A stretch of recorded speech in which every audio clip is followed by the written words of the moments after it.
Your Honor, the defense calls Dr. Ron Henson to the stand. All right.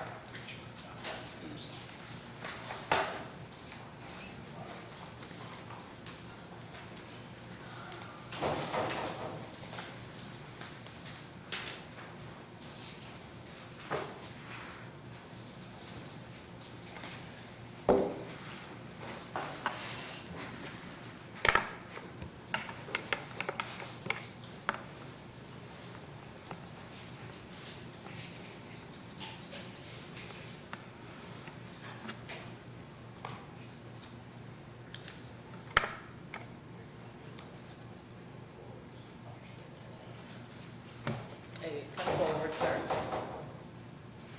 You can come and stand right here. I'll give you the oath, and then you'll be seated in this chair right here. Yes, be careful. I know, that cord is terrible. All right. Do you swear or affirm to tell the truth, the whole truth, and nothing but the truth? I will. Thank you. All right, so you may be seated. Thank you. Thank you.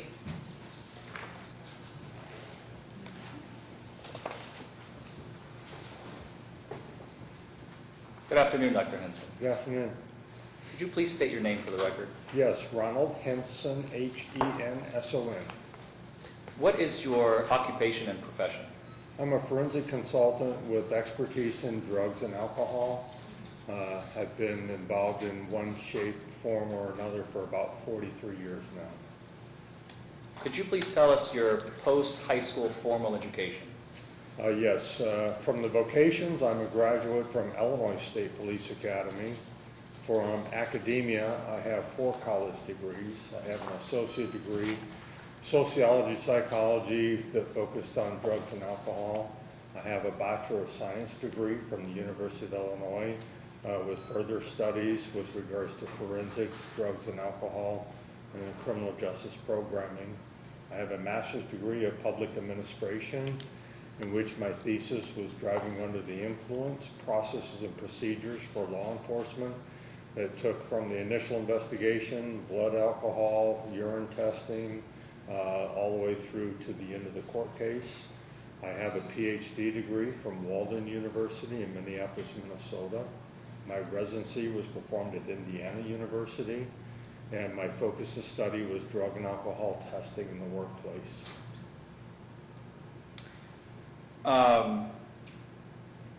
Have you been professionally licensed or certified in any areas relevant to alcohol or drugs?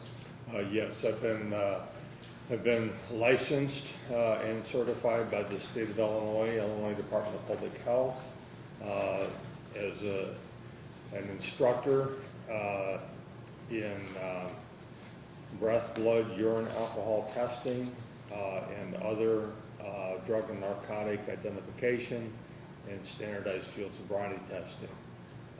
I'm also certified under federal regulations for drugs and alcohol testing, and that would go in alignment for primarily workplace testing. And I started a lab in the early 2000s, and that fulfilled that requirement. Are you familiar with blood alcohol testing as a result of all of that? Yes, sir. Have you been trained and certified in the area of blood alcohol collections and analysis? Yes, sir. Did you instruct in the area of blood alcohol collection and testing? I did, both law enforcement and medical personnel. Did you author or lecture regarding any blood alcohol collection and testing? I have. Are you familiar with the various quality assurance recommendations and procedures that will ensure a valid blood test result? Yes. Have you been involved with any advisory committees that are related to blood alcohol detection and or analysis? Yes, I have. Have you been published? I have. Have you been published with respect to blood alcohol collection and or analysis? I have. When was the first time you were published? First time was a book in 1995, I believe, was my first book. Was that on blood evidence?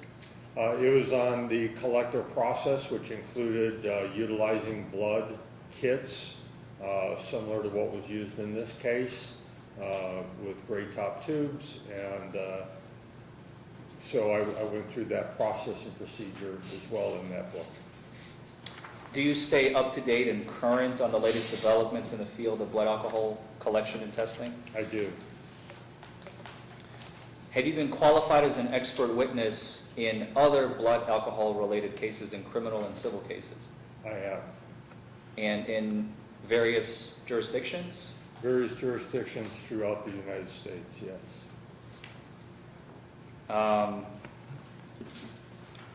Have you authored materials related to, I believe I already asked you that question, I apologize.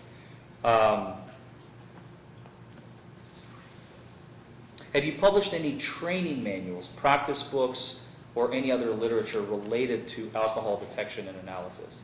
I was a part of a committee with the state of Illinois that continually revised the curriculum for that process and procedure, and then also authored for various organizations, and I've lectured multiple times at various professional conferences.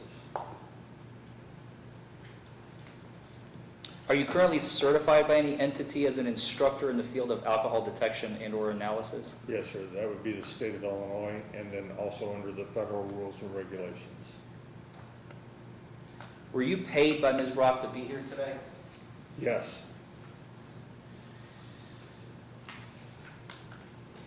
Your Honor, at this juncture, the defense moves to enter Dr. Henson as an expert witness. Any Judge, objection? I have an objection to the scope of his expertise. This may be something we need to approach on. Okay, come on up.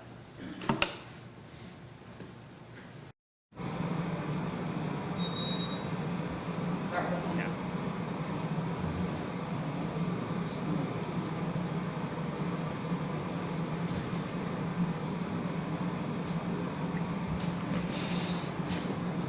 Looking over his curriculum vitae, I think that he has sufficient, especially in terms of training officers and being an officer at one point himself, he has enough expertise, experience to be qualified as an expert witness in terms of officer training and field sobriety, DUI detection. I believe that is his appropriate area of expertise. He has a master's of public administration. He has a doctorate in applied management and decision sciences. His only science degree is in sociology.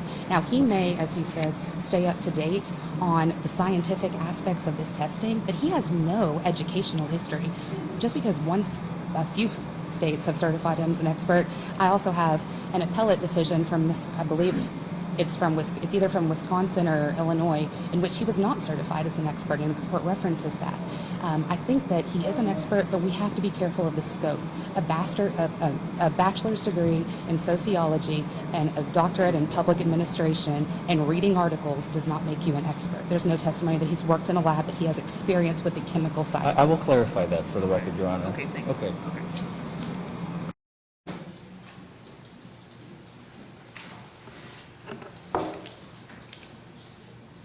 I want to talk a little bit about your personal work experience as it relates to blood testing and analysis, okay? Yes, I don't know if we made it clear, but for purposes of the record, could you please tell the ladies and gentlemen of the jury, when did you first become employed in the area of blood detection and analysis? That would have been my first case, would have been 1979. So we're approaching on that 43 years ago. It was my first investigation. And what did you do in that investigation?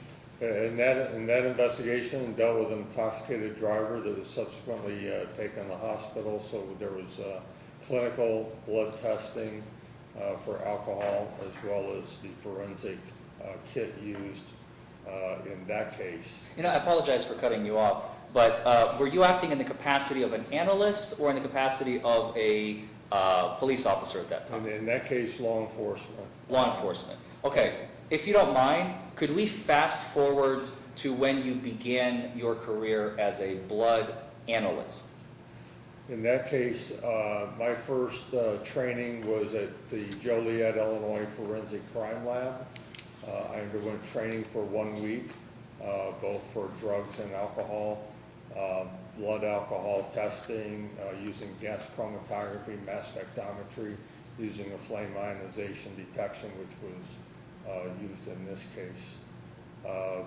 That was the first formal hands-on training. I also received training while at the Illinois State Police Academy from Dr. Walter Zeal, and then at advanced conferences, and then eventually through the Illinois Department of Public Health, where I was peer-reviewed, written exam, and then allowed to teach others, including medical personnel. So you were teaching medical personnel as to how to conduct a test of a blood vial? Yes, for law enforcement purposes, because the issues were there are two different methods, if you will. There's a clinical method, which is different than a forensically reliable method. So the medical personnel were familiar with methods for clinical purposes, which were having difficulties in acceptance in the court system. So I had developed a course in which I then was teaching medical personnel the differences, the various aspects with regards to the requirements. Hospitals aren't using both potassium oxalate, sodium fluoride in their collection for clinical purposes. However, for forensic purposes, you must. The other aspect was utilizing a swab that was alcohol-free, and making sure there was no interference aspect, continuous chain, continuous labeling, making sure that the vials drew within 10%. So a 10 milliliter tube should be collected no less than 9 milliliters. That's what the manufacturer warranties the tubes for. Proper inversions. Gray top tubes need to be inverted, which is a total 180 degrees, 8 to 10 times to make sure that the sodium fluoride and potassium oxalate is properly mixed.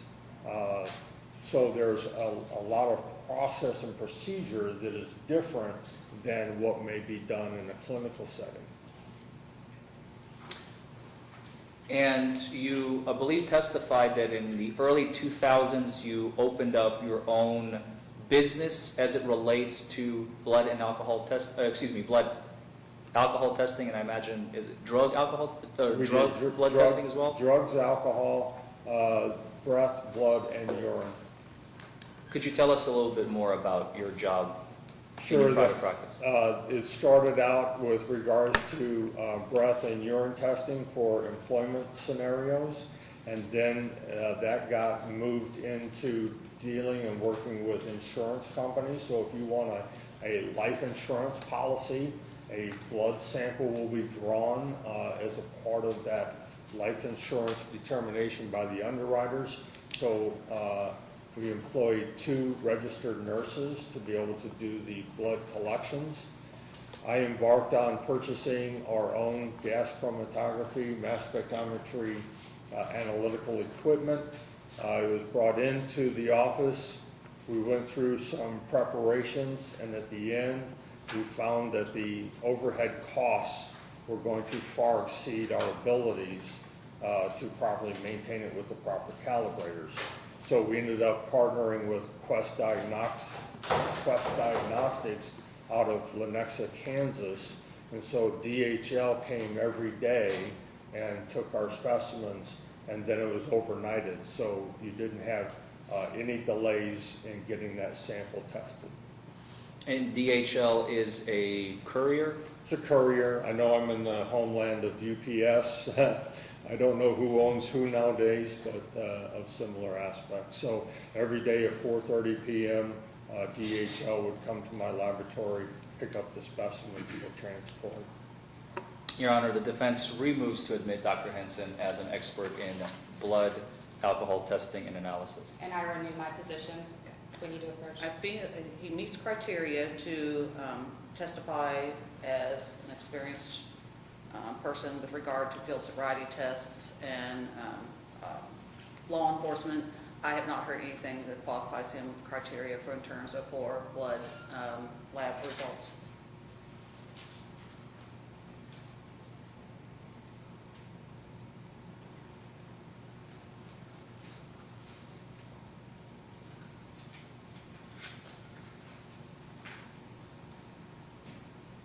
Your Honor, if we may approach. Yes.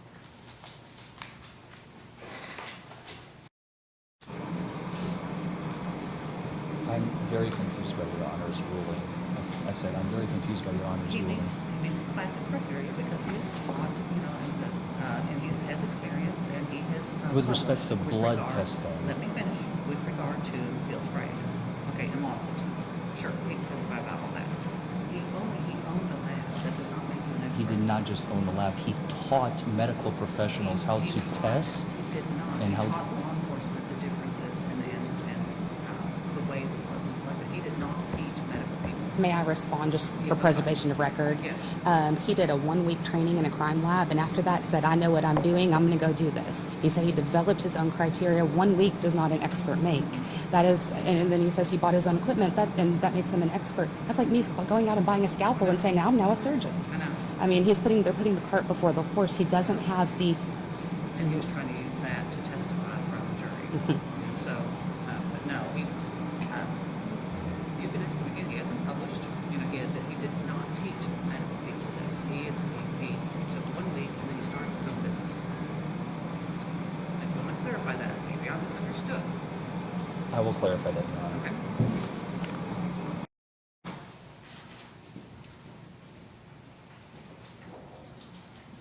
The prosecution is having a bit of a Objection, Judge. misunderstanding. Yes, I mean, just proceed the way we discussed.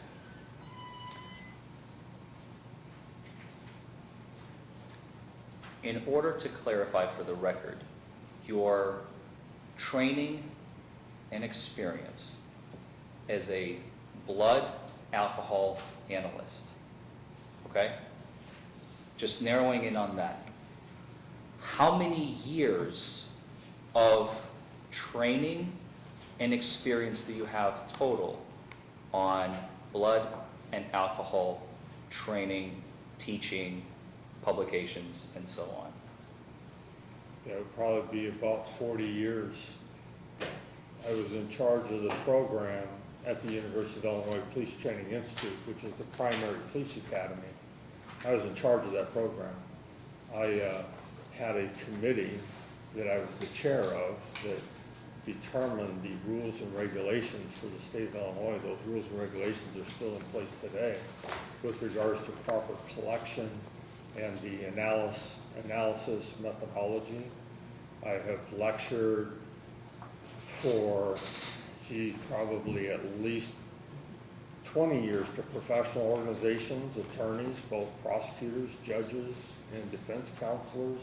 That's listed in my curriculum vitae, as well as having the laboratory, being trained at a forensic crime laboratory.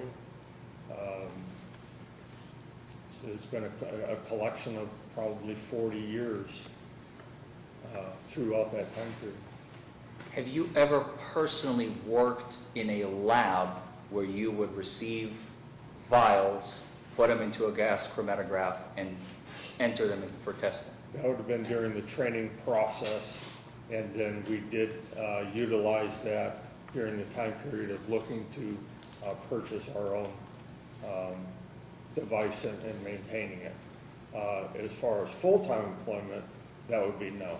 It would be my experience of being trained at the crime lab, working there for the week and dealing with the samples, and then additional training, and then me doing lectures under the guidelines of what is a proper collection. And then I received additional training through the Drug and Alcohol Testing Industry Association as well for drawing of the samples. And how long were those trainings? That training, I think, was an additional 2 weeks in Pennsylvania. And then there was a certification with that. The advanced certification allowed me to then train others under those protocols. How many cases relating to solely blood alcohol analysis have you testified in over your career? As an expert? As an expert. Total? As an expert, my estimate would probably be 30 to 35 cases at least. And you were certified as an expert in all 30 of those cases for purposes of testifying about blood alcohol analysis and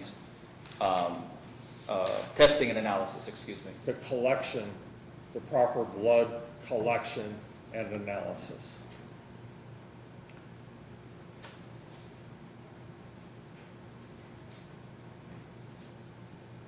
Was most of that work in Illinois?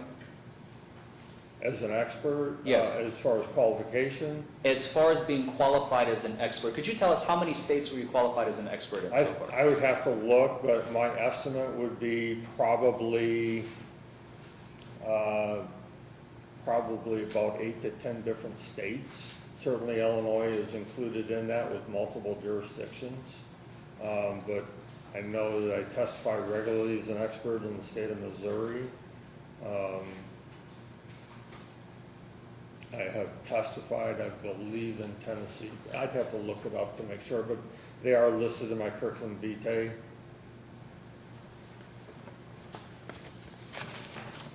Your Honor, the defense moves to introduce Dr. Henson as an expert witness for purposes of the record. I renew my position.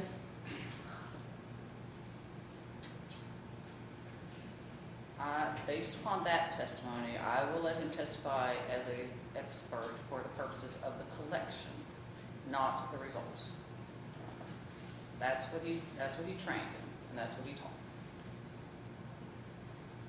Your Honor, may we approach?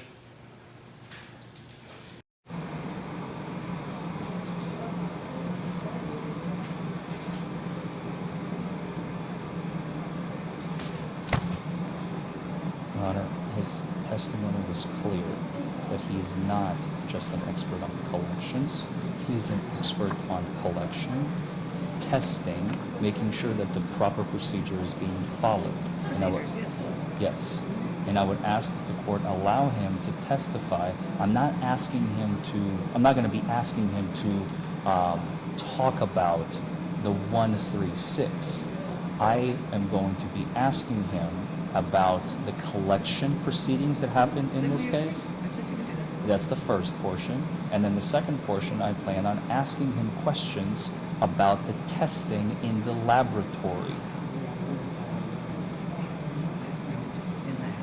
He has just testified that he didn't just own a machine. He testified far more than that, Your Honor.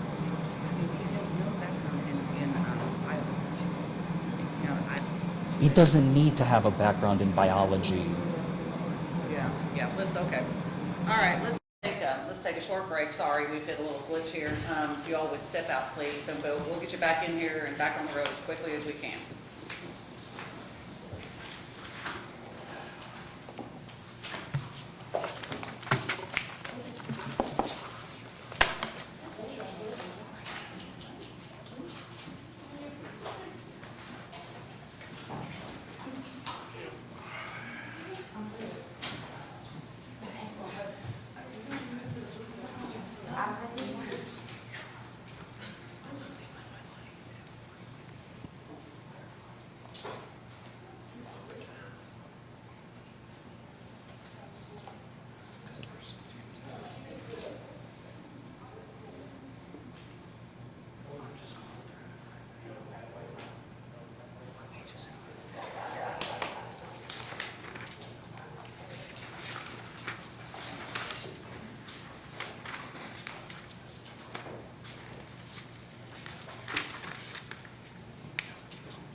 You may have a seat, sir. Your Honor, for purposes of the record, I think it is very important to note that the court has been thus far, I believe, quite unreasonable in its assessment of Dr. Henson. And I would like to clarify, because I think Dr. Henson, the court's feud, as I understand, with our expert witness is that he does not hold a degree in chemistry. And I'm going to stop you right biology, there, or because physics. this is not a feud. This is an issue, a legal issue as to whether or not he can be certified as an expert. Do not call this a feud. This is not personal. I'm listening to him, and I've ruled with you on 3 points, just not the 4th one. That is not a feud, and I do not allow you to categorize it that way. Your Honor, if I may, we have Dr. Henson's curriculum vitae, Okay? and I would just like to... And I don't have a copy of that. Would the court like a copy? Yes. And then you point out to me where he has specific training in, okay, so you're wanting him to testify as to whether or not what the lab did was valid, I assume. The alcohol collection and testing. The I'm two with you on parts that to it. one. I told you, that's okay on the collection. I think he's got a lot of experience and training on that. If you go to page,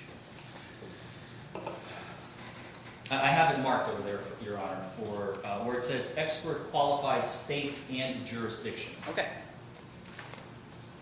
And Judge, I assume after this I'll get a chance to respond. Yes. Okay, thank you. State of Alabama, Montgomery, juvenile court, blood alcohol collection, testing, and behavioral manifestations due to alcohol consumption. Dr. Henson has testified. The 4th one, State of Alaska, Juneau, worker compensation hearing, alcohol toxicology, serum and plasma alcohol testing, extrapolation and consumption. State of Arizona, City of Scottsdale, Municipal Court, Criminal Court, blood alcohol testing, gas chromatography, standardized field sobriety testing. That's fine. I mean, they maybe have their own standards, and I will point out that there's juvenile court and workers' compensation hearing. In those, there's no jury. So just show me what he has in terms of, these classic expert things where he has taught, because you want to challenge the way the blood was tested. I know you said you're not challenging the .136 necessarily. What is it that you are wanting him to testify to? Your Honor, I want him to testify to the fact that the collection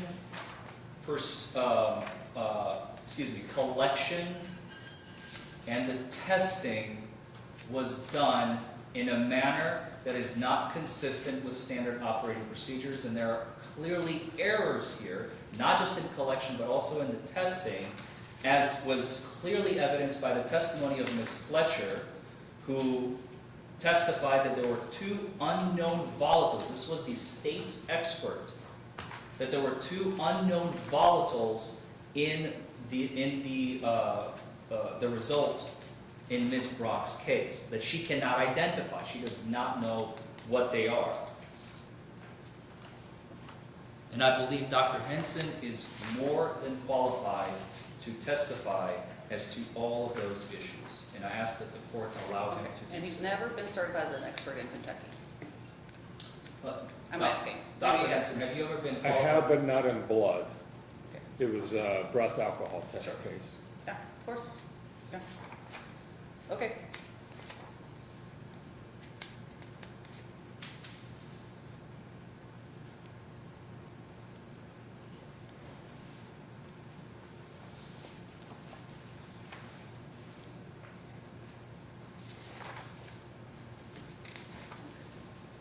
Have you ever published as to this issue?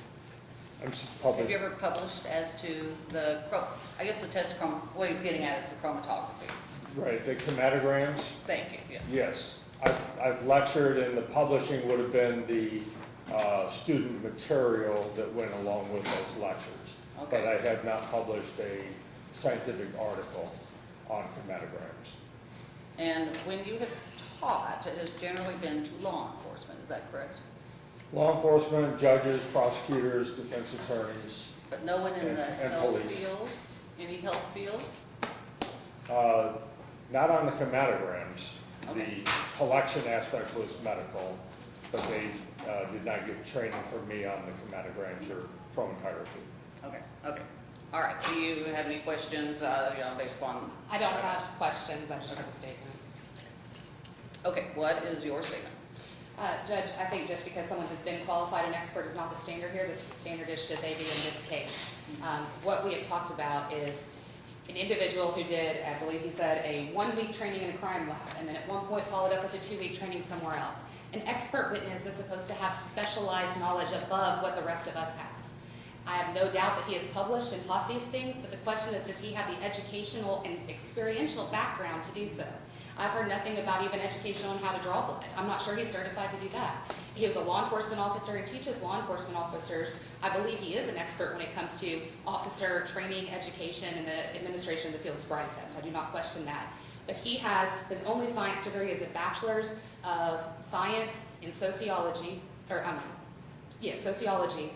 His advanced degrees are not into science. He has no lab experience beyond a 1-week basically crash course in that crime lab. He is not qualified to talk about any of the medical aspects based on what we have been presented with. Our question is not what other courts have heard, but we have not been presented with anything related to the proper blood draw, the proper preservation of a sample, or the proper testing. Okay, and your response? Dr. Henson, would you like to respond to that? If I'm able to. Yes, sir. My Bachelor of Science degree, the sociology psychology was the associate degree. My Bachelor of Science degree required science courses in order to get the Bachelor of Science designate, otherwise it would have been a Bachelor of Arts degree under that programming.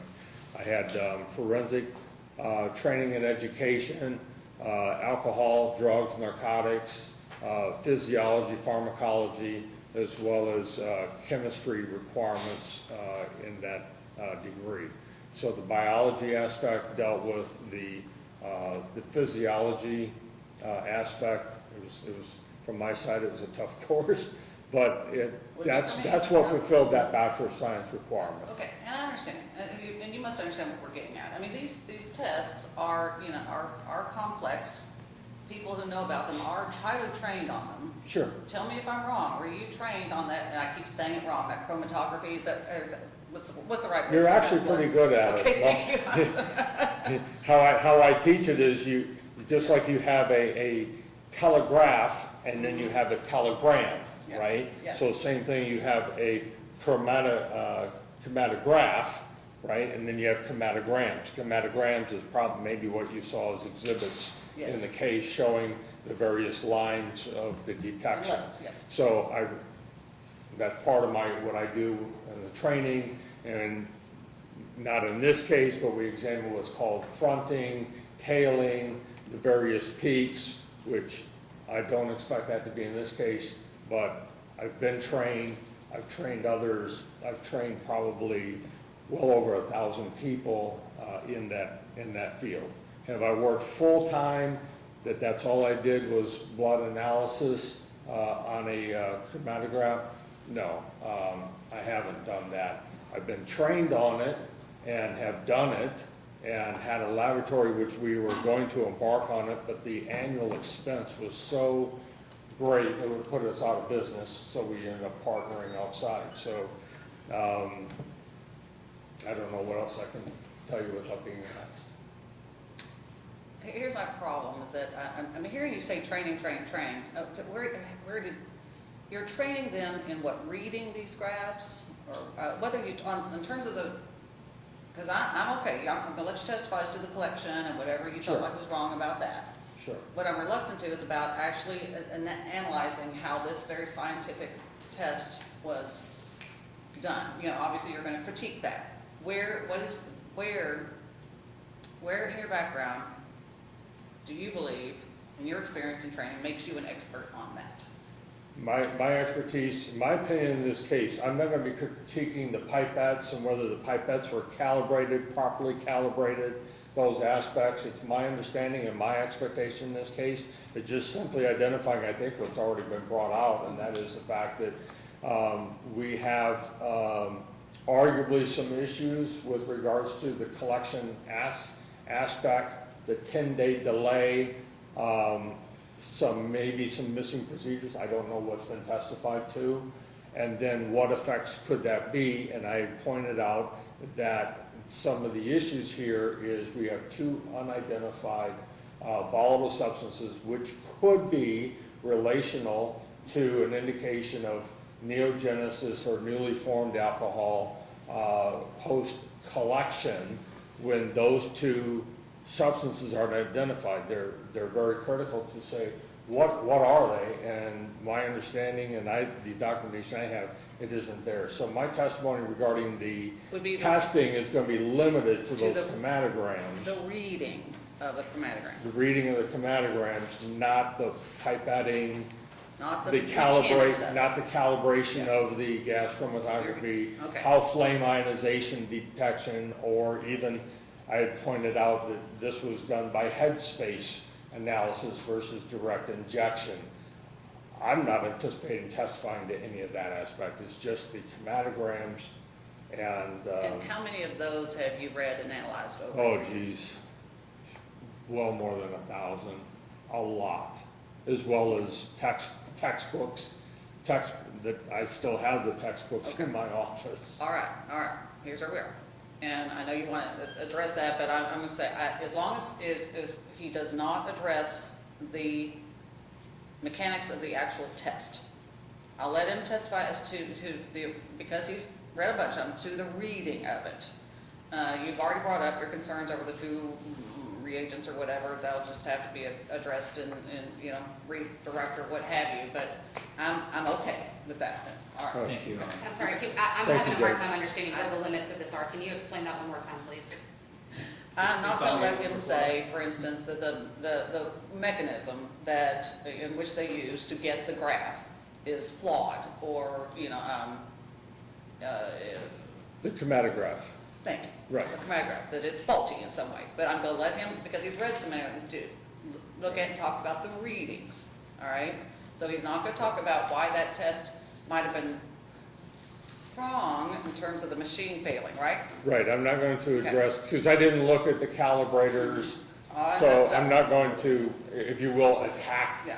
the chromatograms, Okay. chromatograph itself. That's- Just limited to the chromatograph. Okay, so are we clear? I know it's. Yeah, I'm still, is he allowed to talk about the blood draws? I still haven't heard any I'm medical gonna let him training. talk about the draw and the collection. He has significant training on that. He's trained law enforcement on that. I think that's appropriate. I'm gonna let him look at the graph and talk about that, but I'm not gonna let him challenge the actual testing mechanism, if that makes sense. Does that make Understood, sense? Your Honor. I know, it's Very my clear. I'm trying my best to understand. I'm going to go with the flow here. Okay, thank you. All right, let's I get will going. not step outside the bounds of the ruling of the court. Thank you. All right, let me hand you this back, because I don't want to keep this in the file, his CV. Okay, all right, let's us players take a 5-minute bathroom break. Let's hit it, and let's get the Show testimony. on the road. Get the show on the road. Appreciate your patience. Please have a seat. Apologize for that. Yeah, we're back on the record. Just sometimes by law, we have to discuss some things outside of your ears. So we'll send you out and have our discussion, and we are ready to move on now with the testimony of this gentleman. All right. So you were, obviously you were previously sworn. We're back on the record in the matter of Commonwealth versus Chastity Frog, case number 20T9814. Thank you, Your Honor. For purposes of today's testimony, as per our discussions with the court, if you would please limit your testimony to the collection of the blood and the gas chromatography results in this case. Correct, the Okay. chromatograms from those results, my understanding. Yes, sir. Okay. So could you tell us, what did you receive from our office in preparation for your testimony here today? What did you review? What did you watch? What did you read? Right, there was a field video that I reviewed in this case. There was an initial discovery of the police reporting, the initial document or supplement document regarding the blood collection in the case. And then last week, I think it was on Thursday, I received then more information regarding the results from the gas chromatography, as well as photocopy of the box container, the tubes that were drawn in this case, some labeling, and then there was an evidence label that also at the bottom of it had chain of possession on that document as well. Okay, so let's talk about blood collection generally. Yes. Why is, well, first of all, is it important to follow proper procedure when extracting blood from an individual? Absolutely. Why? Because if you don't collect the specimen properly, it can affect the reliability of the results. The manufacturer of the vacutainers, such as the gray top tubes, have specific protocols and procedures, and then they also have a warranty. And if you don't collect it properly, then they can't warranty or stand behind the reliability of any testing results from that specimen collection. So,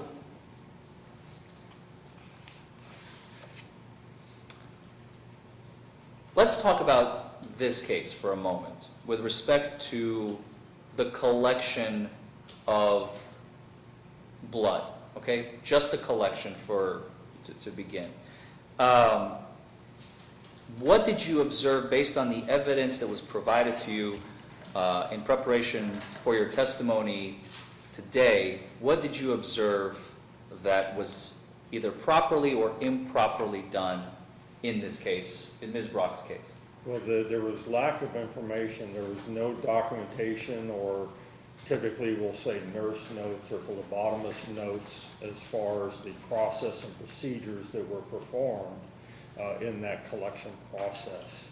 There was no information associated with that process, which then led to questions. And then when I received the supplemental material last Thursday, I noted that there were 3 tubes of blood collected, which the kit provides for 2 tubes, gray top tubes. So that was different than all my years of experience as to why there was a lavender top tube collected, which does not have a preservative.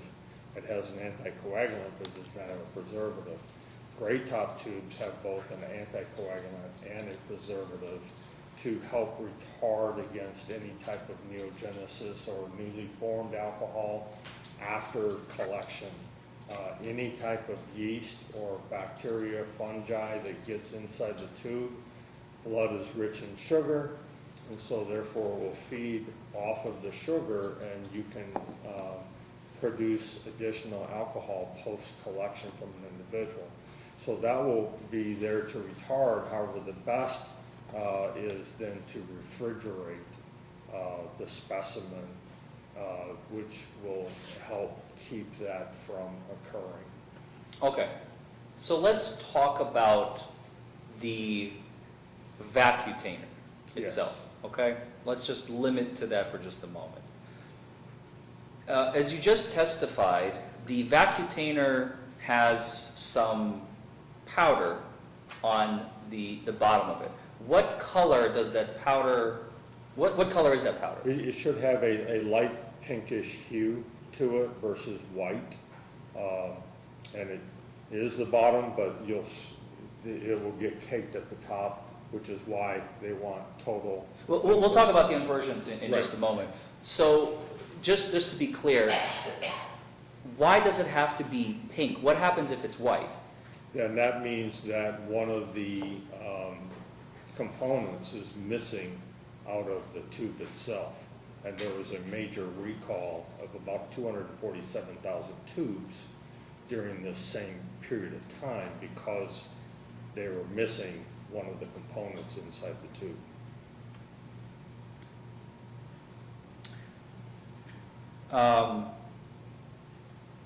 That was, so the November 7th, 2020 date falls in the 247,000 tube recall? Correct. Let's talk about inversions. You mentioned about something about material, the anticoagulant and the preservative potentially caking, I think is the word you used. Could you please tell us what is a proper inversion, what is an improper inversion, and why? Oftentimes we see medical personnel, which is why they did the training, they will take tubes and they will do this 3 or 4 times. That's not an inversion. An inversion is 1, 2, 3. Gray top tubes. There's a chart that is published as far as how many inversions should be done. And in the gray top tubes, it should be 8 to 10 times for those inversions to make sure that you have proper mixing. There are other tubes that you might put into a centrifuge or a rocker mechanism that continually makes sure that the blood stays fluid and doesn't clot. So there are different methods, but inversions on a gray top tube are 8 to 10 times. And why is that? What happens if that is not done? Then you can't ensure of proper mixing of the potassium oxalate and sodium fluoride. One is an anticoagulant, the other one is your preservative until refrigeration. The other aspect is simply you're not following the manufacturer's protocols for what the tube's purpose is designed for. What would happen if one of the ingredients in the vacutainer is absent? What would happen to the blood? What was missing out of the tubes for the recall was the preservative. Now you have no protection whatsoever in there for any type of newly formed or neogenesis formation of ethanol. If the anticoagulant was missing, they would know that because by the time it got to the crime lab, in this case 10 days, it would be like a rock, or you would be able to certainly visibly see coagulation or clotting inside the tubes. So what was missing in the recall was the preservation against any type of neogenesis formation. Would you be able to examine a vacutainer, let's say several days, maybe a few weeks later, and with the naked eye observe neogenesis formation? No, sir. It would have to undergo testing. What kind of testing? Objection. What's your basis? It is going beyond the collection. It is talking about tests performed on it, and that is the limitation of his expertise is the withdrawal. Your response? Your Honor, I believe that based on his experience and knowledge, as he has already testified, he is simply, all I'm asking is to tell the ladies and gentlemen of the jury as to whether or not, well, he already said that you would not be able to see it with the naked eye, and I think he's more than qualified to say what procedure you would need to be able to determine whether or not neogenesis has formed. Okay, I'll let it go that far, okay. Okay. There would be then separate sampling, and then there would be an observation over a period of time to see any type of fungi activity or bacteria activity that is going to be examined via microscope. Based on the materials provided to you, did you observe any of that in this case? There is no indication, and I put in my report, I believe, with regards to microclotting, or I at least shared that with your office. Microclotting requires that microscopic examination. And based on the materials provided to you, no microscopic examination of the blood sample prior to testing has been performed? There was no evidence of that. Okay. After the blood is, I don't know if this is the proper term, been extracted from an individual, placed in the vacutainer, placed in the container,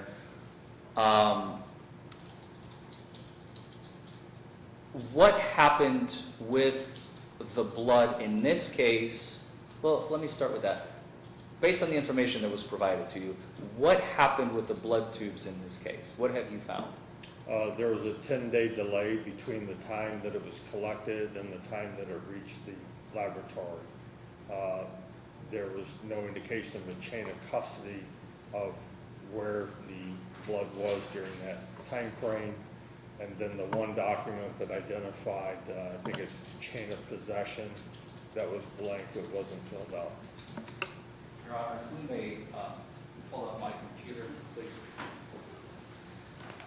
I want to talk about this chain of possession document.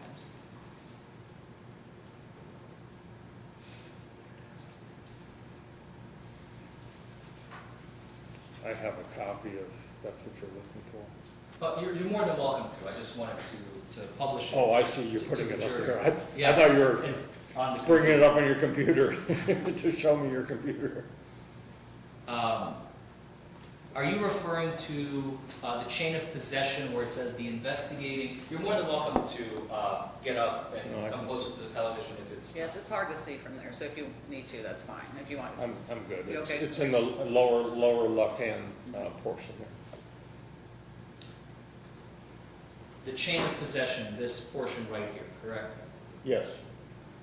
Why did this portion bring attention to you? Why is that important to you? Because it's part of the form and it's not filled out, which would be an indicator to me that that's the transfer of the sample to one party to another. And then from there, there should be a chain of custody. I place it into evidence locker such and such, or evidence refrigerator such and such. And then a lab tech then normally retrieves it and says, I retrieved it from locker number on this date and this time, and then I transferred it to the crime lab either by U.S. mail, and they'll go through that process, or they'll, in my case, I always hand delivered the specimens to the laboratory, but you would document all of that process. If a preservative is missing from the vacutainer, a blood is collected and inserted into the vacutainer and is later sent off via United States Postal Service snail mail and ends up without refrigeration for 10 days, what would that do to the blood sample? You would definitely have neogenesis formation of ethanol in that sample. In layman's terms. Right, that means newly formed, something that's formed after it's collected. New alcohol, basically. New alcohol, it's tainted, it's no longer reliable to determine. The testing itself would, no dispute on the number. However, what was the integrity of the sample when it came out of the arm? That's the issue.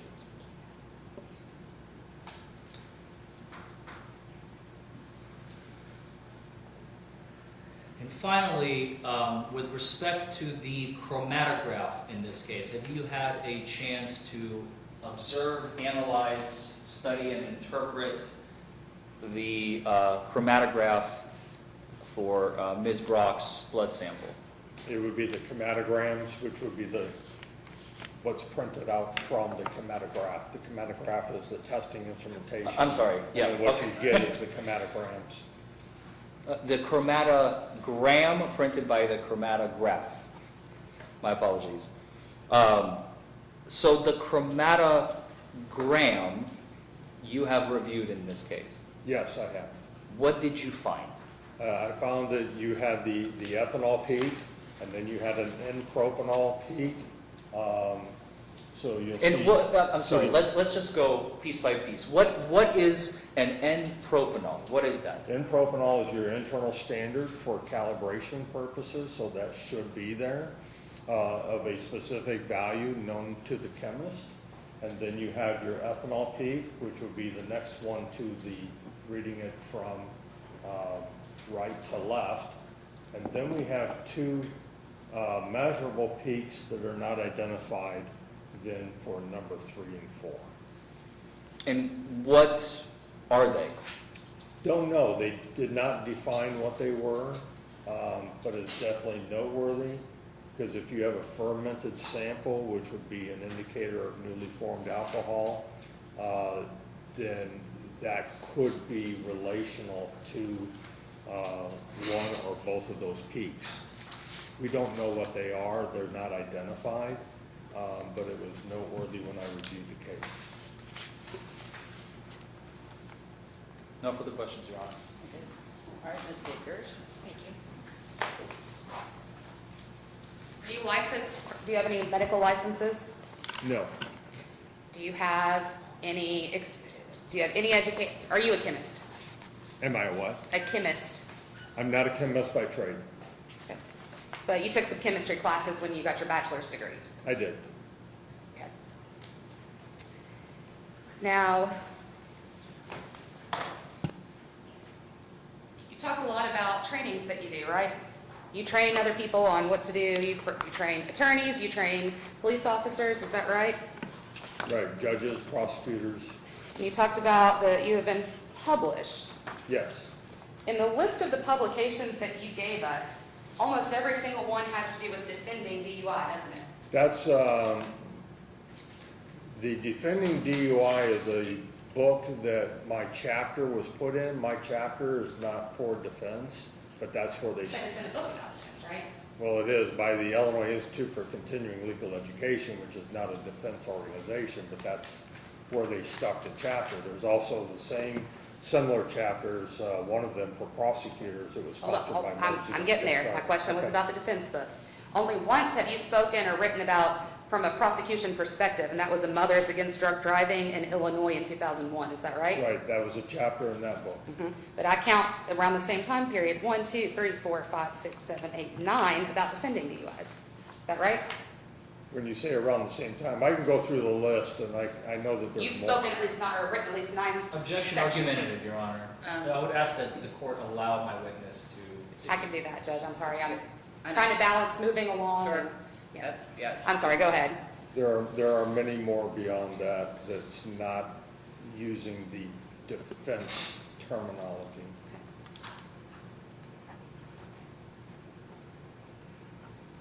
What do you know about Kentucky DUI statutes? The statute itself, I don't. What do you know about Kentucky DUI case law? Case law, nothing, I'm not a lawyer. Do you know the standard for DUI conviction in this state? No, I'm not an attorney. Do you know the standards that our Kentucky State Police Laboratory use in testing? Do you know their procedures, their internal policies? No, I've not reviewed their SOP. Outside of that 1-week training that you did for the crime lab, have you ever worked in a laboratory setting? I have worked in a laboratory setting. I started a laboratory and then sold it 3 years later for a significant profit. So if you didn't work in the lab, is what I'm saying. You didn't No, run the tests. I did it, yeah. It was me. I'm the one that funded it, started it, and they said, "Are you crazy? You're going up head-to-head with the hospitals?" And I did. Your criticism of the blood draw said, you said that there was a lack of information, right? Yes, Okay. So you have no knowledge that anything went wrong. You're just speculating as to what could go wrong sometime. it should have been documented. Wasn't my question. You don't know that anything particularly went wrong, right? Correct, because it should have been documented. Okay. You've never dealt with the Kentucky blood tubes before, right? Because you said that you didn't know what the purple one was. Oh, I know what a purple, or actually it's technically called a lavender top tube, is. You don't find them in your kits. I know the state of Kentucky uses a Tri-Tech kit, and part of the issue is Tri-Tech. This is a Becton Dickinson label with lot number. Tri-Tech puts their own label on the tubes, they assemble it, they don't manufacture the tubes, they get it from Becton Dickinson. So the problem in looking at recalls, you have to look at an association as to, does that lot number and expiration date match Becton Dickinson? Because they're putting their own label on, if you will, when they package those kits. In your report, you said it is unknown if the vacutainers used in this case were subject to the recall. Correct. But didn't you just tell me that they were subject when you were testifying a moment ago? No, ma'am, I said there were 247,000 tubes that were recalled. We don't know if these were a part of that or not, but it did occur during this time frame, is what I testified to. And then I just testified to, because they use their own label or they relabel, we don't know what the lot number and the expiration date is in association with that recall. How much are you paid to be here today? It ended up being $1,000, $1,000 in travel, and $1,000 for my time here today. So 2 total? 2,000 total. That's all I have, Judge. Okay, any redirect?